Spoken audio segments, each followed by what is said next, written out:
At Monash University, the thorough understanding of safety is a key aspect of all laboratory study.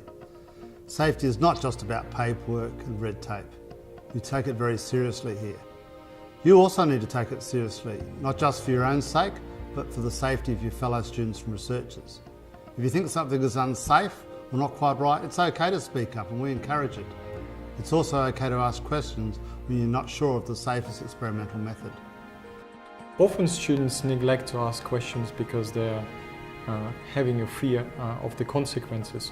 And we should mention that all questions related to the safety are very important, and the students need to approach their supervisor and discuss all of the aspects of performing the experiment safely. That's correct, Andre. I think sometimes students are concerned more about collecting data and having results to present. However, safety certainly comes first and last and is paramount, and so it needs to be up there first and foremost in the students' minds. And supervisors always love to answer questions when it comes to safety. That's right.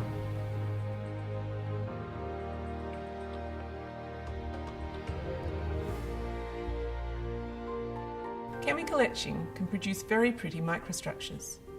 But did you know that the chemicals that we use can also cause some pretty serious accidents if we don't follow proper laboratory safety procedures? The chemicals we use as etchants include oxidizers, flammable liquids, and corrosives. But did you know that nitric acid is the most common chemical involved in laboratory explosions worldwide? And nitric acid is used in many etchants as well as in other laboratories within engineering. This is because nitric acid is an oxidizing acid. That means that it generates a lot of heat and gas when it reacts, especially if it is reacting with a fuel like an organic solvent. What do you think would happen if you mixed an oxidizer like nitric acid with a fuel like ethanol or acetone? Initially, nothing happens, and it doesn't look as though anything will. However, after a couple of minutes, reaction starts to form brown gas. If this bottle had a tight lid on it, it could build up a huge pressure and boom, we'd have an explosion. If you put 1 ml of ethanol into a 100 ml waste bottle containing a few mils of nitric acid, you can build up over 10 atmospheres of pressure. The gas that is formed during this reaction is toxic. This reaction is another very good reason why all waste bottles and chemical bottles need to be well labelled. So it's important to know what to do with your chemicals before you start using them, and also to know what to do with your waste before you start using etchants. Although you're wearing gloves, never dip your fingers in the etchants. Use some tweezers to dip your sample in the etchant, or pour the etchant over your sample in a beaker, or use a cotton bud to swab your sample with etchant. Make sure that anything that has had contact with the etchant is thoroughly rinsed with water. And wash your hands after using etchants, because we want you to go home safely tonight.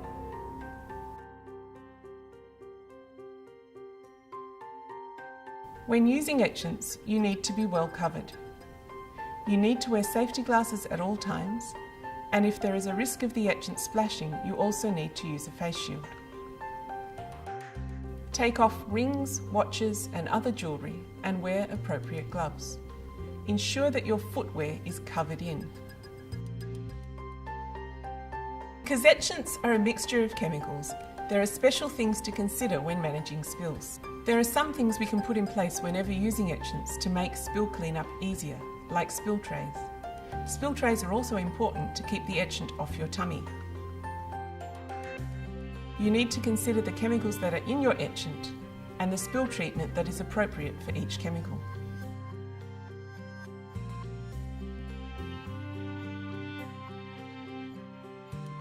Imagine you are using nitrile, which is a mixture of nitric acid in ethanol. Small spills of nitrile can be cleaned up with wet paper towel. Please rinse the paper towel thoroughly with water before putting it in the bin. Larger spills of nitrile require the use of Spill-X-A, which is found in the green spill kit. If you're not confident about cleaning up a larger spill, then contain the spill and get help.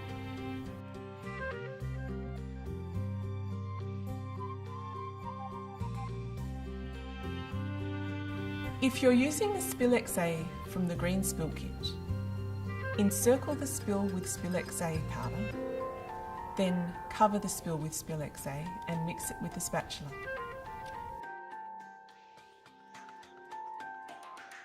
Use the brush and dustpan in the spill kit to gather up the powder and place it in one of the plastic bags that is also in the spill kit. Put the plastic bag open in the fume hood to allow the ethanol to evaporate before disposing of the residue through the P2P store. You can use Spill XA for many acids. There's a list in the spill kit. But there are some acids that are not compatible with Spill XA. Picric acid, which is in many etchants, is one of them. Please do not use Spill XA to clean up picric acid. If you do use Spill XA on picric acid, you will generate an explosive. So the best way to clean up picric acid spills is with wet paper towel, which you then rinse very thoroughly in the sink before putting it in the bin. The reason we rinse the paper towel is so that the bin doesn't contain toxic chemicals or explosives. If the spill is too big, then contain it using the sausages found in the Big Blue Spill Kit and then evacuate the lab. Asking questions may seem embarrassing, but it's preferable to a chemical burn or an explosion. In the etchant lab, if you're at all uncertain, please evacuate the lab and seek help.